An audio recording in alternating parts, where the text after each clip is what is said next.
For any Gran Turismo 3 enthusiasts among us, you'll probably notice a couple of things about episode 8 here of Circuit Spotlight. Number one, of course, this would be one of my favourite courses in Forza, because of a certain similarity to a string of complexity, you could say, in Gran Turismo 3, but also it has more than a passing similarity to said circuit, but in a funny kind of way, because unlike Complex String in GT3, which you'd better believe is going to get an episode somewhere down the line, this one has, for one thing, many more variations. So many more variations than the single version of Complex String which we had in Gran Turismo, but also this not only changed names between Forza games, but it wildly changes in terms of what versions of the track are actually available. Now, for those of you who have played Forza in a more recent sense, you'll have really no point of reference for this track, because even the concept of a benchmark test course, if you will, within Forza totally changed around Forza 4, wherein you still have fantastic oval courses and like Gymkhana style stuff, but it is nothing like these originals, these much more complex string-esque approaches, which I tend to refer to as the snake courses of Forza 2. And that actually leads me into some of the name changes, because in Forza 3 that had already gone away. Now, the curious story of this particular set of fictional circuits, which are apparently fictionally located in Tuscany, Italy, of course, changed from back in Forza Motorsport 1, because it's featured in 1, 2 and 3, and number 3 is a DLC only, which is a shame, but in 1 there is a single variation of this track. That's it. It's just the oval course. So it's like the most obscure version of them all out of all 3 of those original games, and that one was back then referred to as the Test Track Infield. Then here in Forza 2, which I must admit is all of the footage that you're going to see here, because I never actually downloaded the DLC in Forza 3, so unfortunately I don't have access to it, but in Forza 3 they changed the name again to the Sidewinder Proving Grounds, but then they changed the courses themselves away from snakes, because in Forza 3 they're called, as I said, the Sidewinder Proving Grounds, but then the layouts are called like Layout A, Layout B, Layout C, etc., with no real flair to it at all, whereas here in Forza 2 they named it the rather boring Test Track Infield, but then the tracks themselves, the variations, have really cool names.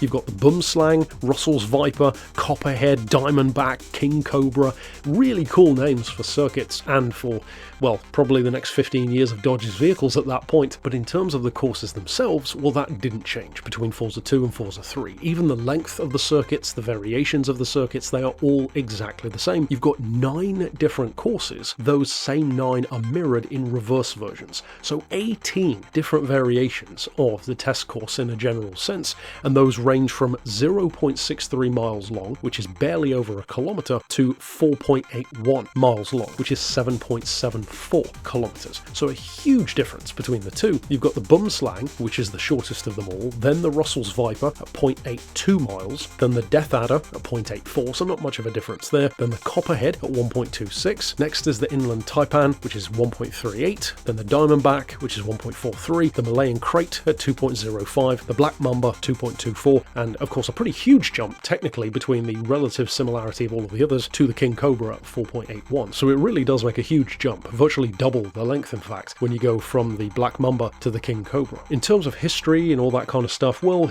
we don't really know much about the courses. The fact that they changed the names and made it DLC and had all these changes back and forth, plus on top of that it not even being real anyway, it means that even if you were to try and find some kind of inspiration or story for it, it would be probably a best guess. And it is one of those kind of occasions where I would be curious to hear more from those who were in the development room for Forza 1, 2 and 3, because I'm sure there is some kind of general inspiration or vibe that they were going for back then. And honestly, it wouldn't surprise me if they did take maybe some inspiration from a combination of maybe like the Top Gear test track, maybe combined with a bit of Complex String from Gran Turismo. That wouldn't surprise me at all, and of course there are plenty of test courses around the world, so to say it's inspired only by those, of course not. It does seem to have more than a bit of similarity to the aforementioned Complex String. In all 3 iterations and variations of the track, it's only available in daytime mode across the board with no changeable weather, and as I said, probably the most notable thing about its inclusion in Forza Motorsport 3 is that it was unfortunately a DLC track, or a selection I should say of DLC tracks. All of the names changed, all of the lengths were the same, you had forward and reverse, etc, etc.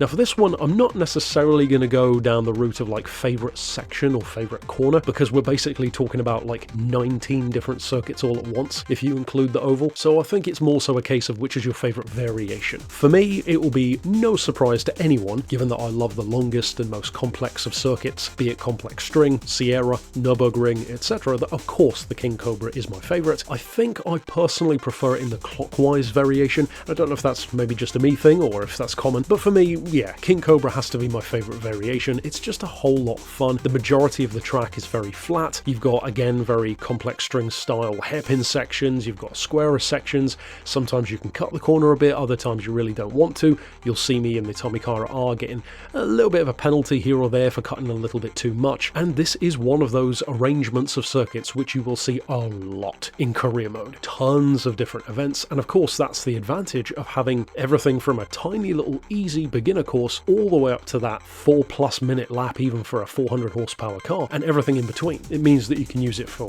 GT cars, prototypes, but also hot hatches, aftermarket tuner cars. There really is something for everyone and something for every occasion throughout career mode, but at the same time, because the tracks are so different to each other, it doesn't necessarily feel too repetitive. Aside from being DLC in Forza 3, I think my biggest qualm with having it there, because of course technically that's the best graphics version that we've had of it, is I really don't get why they took away the names. If anything, they should have kept the names and done what they actually did do, which is change the overarching name, because then it would have lined up perfectly. Go from Test Track Infield to Sidewinder Proving Grounds, that's a fantastic upgrade, but then keep the Snake names. It's a shame that they didn't do that, and of course, as always, I would love to hear which your favourite version was. Do you maybe have some memories of this course, or maybe had you kind of forgotten about it, and has this video maybe jogged your memory a bit? I would love to hear about it down below. Like I said, we will definitely talk Complex String at some point down the line on the Gran Turismo side of things. That's it for this episode though. Of course, if this is the first that you've watched of this series, you should definitely check out the previous ones because they're all a whole lot of fun, and to be fair, either way you'll find a circuit and learn about one that you'd maybe never heard of before, or in some cases have this wave of nostalgia from a track which maybe you haven't seen in many years. You can incidentally find all of the other episodes, future and past, as they are released in the playlist linked down in the description, and I'll see you next time. But for now, thanks for watching.